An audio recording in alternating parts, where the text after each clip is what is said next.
ಈ ವಿಚಾರವಾಗಿ ಪ್ರೀತಮ್ ಗೌಡ ಜೊತೆ ಮಾತಾಡಿದ್ರೆ ಸರ್, ಯಾಕೆ ನಿಮ್ಮ ರಾಜಕೀಯ ಗುರುಗಳು ಅಂತ ಹೇಳ್ತೀರಿ? ಅಲ್ಲ, ಅವರ ಆಶೀರ್ವಾದ ಇದೆ ಅಂತ ಇದು ಮಾಡಿಕೊಂಡು ನಮ್ಮ ಕಾರ್ಯಕರ್ತರುಗಳ ಸೂಚನೆ ಮೇರೆಗೆ ಇವತ್ತು ಶುರು ಮಾಡಿದ್ವಿ.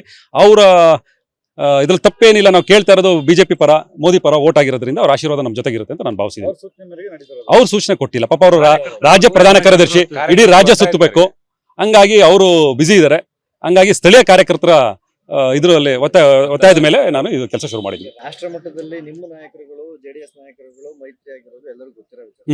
ಆದ್ರೆ ನೀವು ಅದ್ರ ನಡುವೆನೂ ಕೂಡ ಟಿಕೆಟ್ ಹೋರಾಟ ಮಾಡ್ತಿದ್ದೀರಿ. ನಿಮ್ ಟಿಕೆಟ್ ಸಿಗೋ ವಿಶ್ವಾಸ ಇದೆ? ನನಗೆ ಟಿಕೆಟ್ ಕೊಡಬಹುದು ಅಂತ ವಿಶ್ವಾಸ ಇದೆ. ಯಾಕಂದ್ರೆ ನಾನೊಬ್ಬ ಸಾಮಾನ್ಯ ಕಾರ್ಯಕರ್ತ, ಪಾರ್ಟಿಲಿ ಗುರುತಿಸ್ಕೊಂಡಿದ್ದೀನಿ, ಯುವಕ ಇದ್ದೀನಿ. ನಮ್ಮ ಸಂಸ್ಥೆ ಕೂಡ ಹಲವಾರು ವರ್ಷಗಳಿಂದ ನಾವು ಸರ್ವಿಸ್ ಮಾಡ್ತಾ ಬಂದಿದ್ವಿ.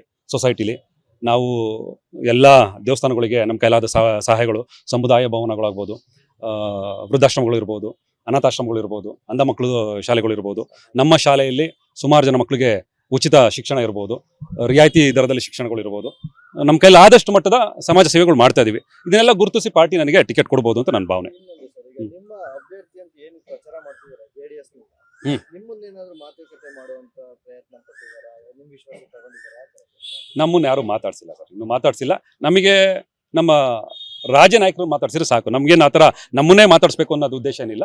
ನಮ್ಮ ರಾಷ್ಟ್ರ ನಾಯಕರುಗಳು ಏನು ನಮಗೆ ಸೂಚನೆ ಕೊಡ್ತಾರೆ ಅದ್ರ ಮೇರೆಗೆ ನಾವು ಕೆಲಸ ಮಾಡ್ತೀವಿ. ರಾಷ್ಟ್ರ ಮಟ್ಟದಲ್ಲಿ ಮೈತ್ರಿ ಆಗೋದು ಅಲ್ಲ, ಅದಿದ್ದಿದೆ.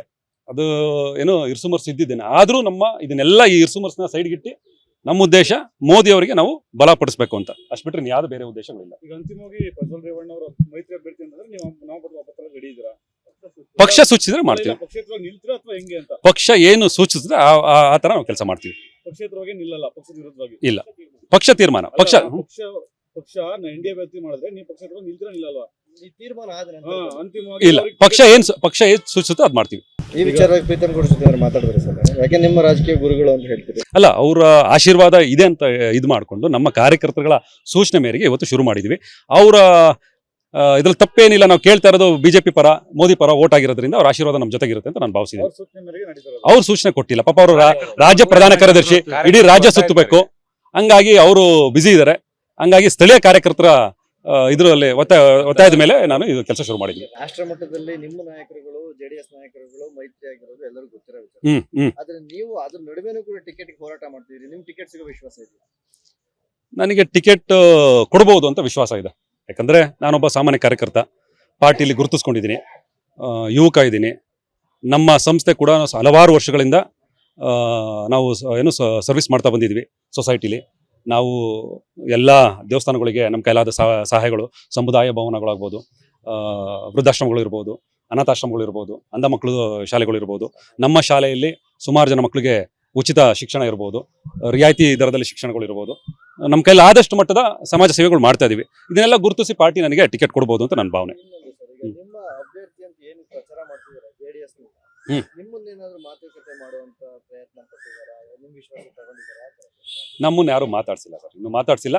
ನಮಗೆ ನಮ್ಮ ರಾಜ್ಯ ನಾಯಕರು ಮಾತಾಡ್ಸಿದ್ರೆ ಸಾಕು. ನಮ್ಗೇನು ಆ ಥರ ನಮ್ಮನ್ನೇ ಮಾತಾಡಿಸ್ಬೇಕು ಅನ್ನೋದು ಉದ್ದೇಶ ಏನಿಲ್ಲ. ನಮ್ಮ ರಾಷ್ಟ್ರ ನಾಯಕರುಗಳು ಏನು ನಮಗೆ ಸೂಚನೆ ಕೊಡ್ತಾರೆ ಅದ್ರ ಮೇರೆಗೆ ನಾವು ಕೆಲಸ ಮಾಡ್ತೀವಿ. ರಾಷ್ಟ್ರ ಮಟ್ಟದಲ್ಲಿ ಮೈತ್ರಿ ಆಗೋದು ಅಲ್ಲ, ಅದಿದ್ದಿದೆ. ಅದು ಏನೋ ಇರ್ಸುಮರ್ಸ್ ಇದ್ದಿದ್ದೇನೆ. ಆದರೂ ಇದನ್ನೆಲ್ಲ ಈ ಇರ್ಸುಮರ್ಸ್ನ ಸೈಡ್ಗಿಟ್ಟು ನಮ್ಮ ಉದ್ದೇಶ ಮೋದಿ ಅವರಿಗೆ ನಾವು ಬಲಪಡಿಸಬೇಕು ಅಂತ. ಅಷ್ಟು ಬಿಟ್ಟರೆ ಯಾವ್ದು ಬೇರೆ ಉದ್ದೇಶಗಳಿಲ್ಲ. ಈಗ ಅಂತಿಮವಾಗಿ ಪ್ರಜ್ವಲ್ ರೇವಣ್ಣ ಅವರು ಮೈತ್ರಿ ಅಭ್ಯರ್ಥಿ ಅಂತಂದ್ರೆ ನೀವು ನಾಮಪತ್ರ ವಾಪಸ್ ರೆಡಿ ಇದ್ದೀರಾ? ಪಕ್ಷ ಸೂಚಿಸಿದ್ರೆ ಮಾಡ್ತೀವಿ. ಪಕ್ಷೇತರವಾಗಿ ನಿಲ್ತೀರಾ ಅಥವಾ ಹೆಂಗೆ ಅಂತ? ಪಕ್ಷ ಏನು ಸೂಚಿಸಿದ್ರೆ ಆ ತರ ನಾವು ಕೆಲಸ ಮಾಡ್ತೀವಿ. ಪಕ್ಷೇತರವಾಗಿ ನಿಲ್ಲಲ್ಲ, ಪಕ್ಷದ ವಿರುದ್ಧವಾಗಿ ಇಲ್ಲ. ಪಕ್ಷ ತೀರ್ಮಾನ. ಪಕ್ಷ ಎನ್ಡಿಎ ಅಭ್ಯರ್ಥಿ ಮಾಡಿದ್ರೆ ನೀವು ಪಕ್ಷೇತರವಾಗಿ ನಿಲ್ತೀರಾ ನಿಲ್ಲಲ್ವಾ? ಈ ತೀರ್ಮಾನ ಆದ್ರೆ ಅಂತಿಮವಾಗಿ ಇಲ್ಲ. ಪಕ್ಷ ಏನ್ ಸೂಚಿಸುತ್ತೆ ಅದ್ ಮಾಡ್ತೀವಿ. ಅನುಕ್ಷಣದ ಸುದ್ದಿಗಳಿಗಾಗಿ ವಿಸ್ತಾರ ನ್ಯೂಸ್ ಯೂಟ್ಯೂಬ್ ಚಾನೆಲ್ ಸಬ್ಸ್ಕ್ರೈಬ್ ಮಾಡಿ. ಹೊಸ ಸುದ್ದಿಗಳ ನೋಟಿಫಿಕೇಶನ್ಗಾಗಿ ಬೆಲ್ ಐಕಾನ್ ಕ್ಲಿಕ್ ಮಾಡಿ. ಲೇಟೆಸ್ಟ್ ಅಪ್ಡೇಟ್ಸ್ಗಾಗಿ www.vistaranews.com ವೆಬ್ಸೈಟ್ಗೆ ವಿಸಿಟ್ ಮಾಡಿ. ಅಂಗೈಯಲ್ಲೇ ಜಗತ್ತಿನ ಸುದ್ದಿ ತಿಳಿಯಲು ವಿಸ್ತಾರ ನ್ಯೂಸ್ ಕನ್ನಡ ಆಪ್ ಡೌನ್ಲೋಡ್ ಮಾಡಿ.